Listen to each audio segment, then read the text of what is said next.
Corporations that play ball get the power of government, and government gets to hide behind the independence of private business. Thus, the partnership between corporations and government is done at the expense of ordinary people, the exact opposite effect of free markets controlled by consumers. This is the new way business is being run in America under sustainable development.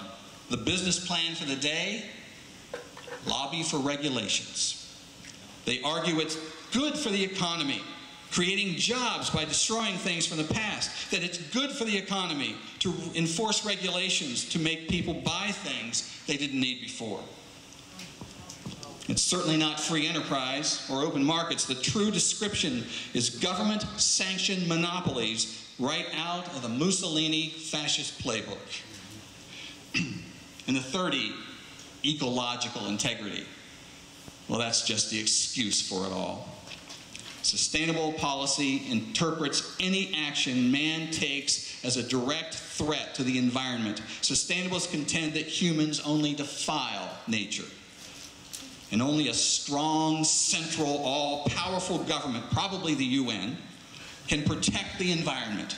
Individuals and limited governments can't be trusted because man is nothing more than a swarm of locusts which swoops down on nature and sucks it clean until there's nothing left. Nothing good comes from man, according to sustainablist doctrine.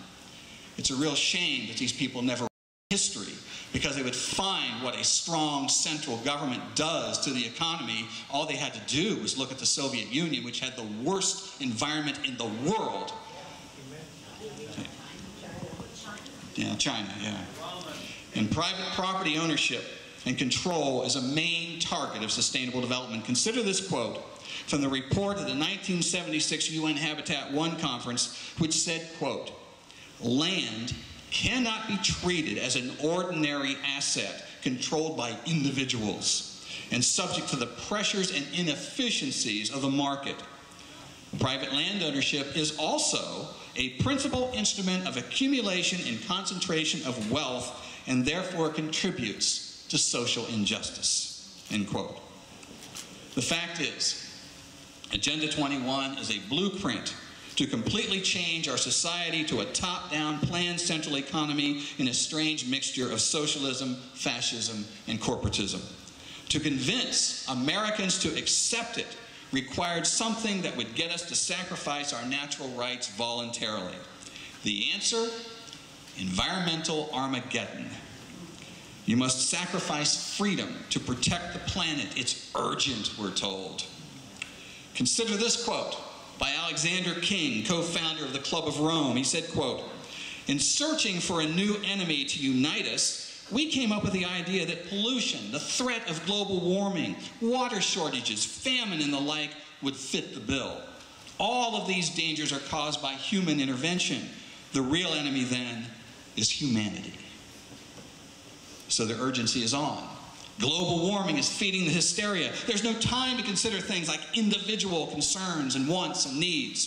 Selfish, cries the sustainabilist. We must save the environment, go green, get out of your cars, stop using energy, sacrifice, cut your carbon footprint, or perish. And so, based on that premise, federal and state governments, working hand in hand with a horde of non-governmental organizations, private groups with personal political agendas, force passage of rules and regulations passed down to local communities. But, say your local officials, none of that UN socialist stuff is true, just conspiracy theories by right-wing radicals. We're just creating the tools necessary in a local effort to manage growth and development for our community, they tell us. Have you heard these?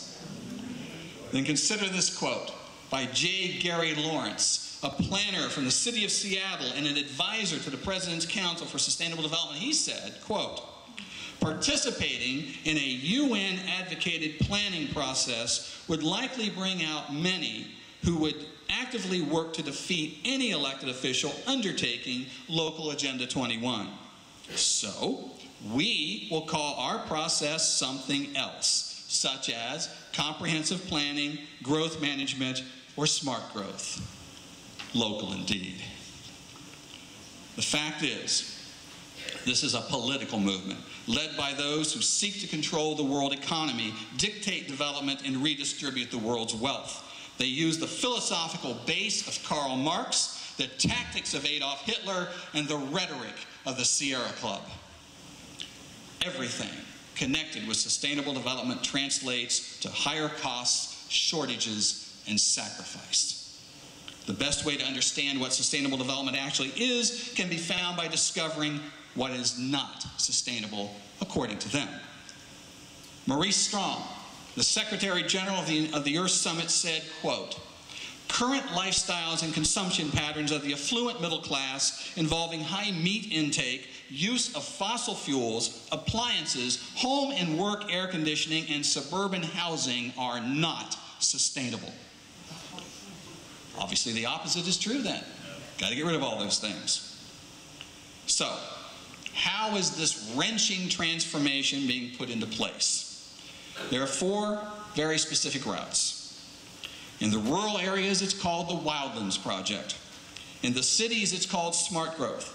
In business, it's called public-private partnerships. And in government, it's called stakeholder councils and non-elected boards and regional government, or reinvented government. Let me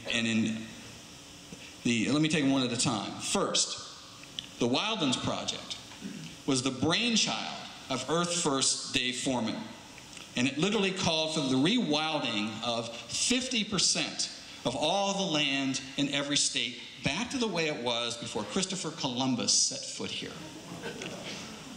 In 1983, when Foreman first dreamed up the scheme for the Wildlands Project, he said, quote, "It is not enough to preserve the roadless, undeveloped country remaining. We must recreate wilderness in large regions, move out the cars and civilized people, dismantle the roads and dams, reclaim the plowed lands and clear cuts, and reintroduce extirpated species." That's basically your front page of the newspaper today and every policy that's coming out of City Council and the County Commission. Destruction of human civilization was Dave Foreman's plan. In reality, the Wildlands Project is a diabolical plan to herd people off the rural lands and into human settlements. You see, Dave Foreman's dream, all the red, no human activity. If you can barely see green, well, that's where you can live. And megacities in certain parts around the country. That is his nightmare. Thomas Lovejoy, the science advisor to the Federal Department of Interior, said, "We will map the whole nation, determine development for the whole country, and regulate it." And your local elected officials are helping to implement this insanity, yet they are quick to deny that such ideas have their origins on the international level, and they accuse me of wearing a tinfoil hat and hearing voices.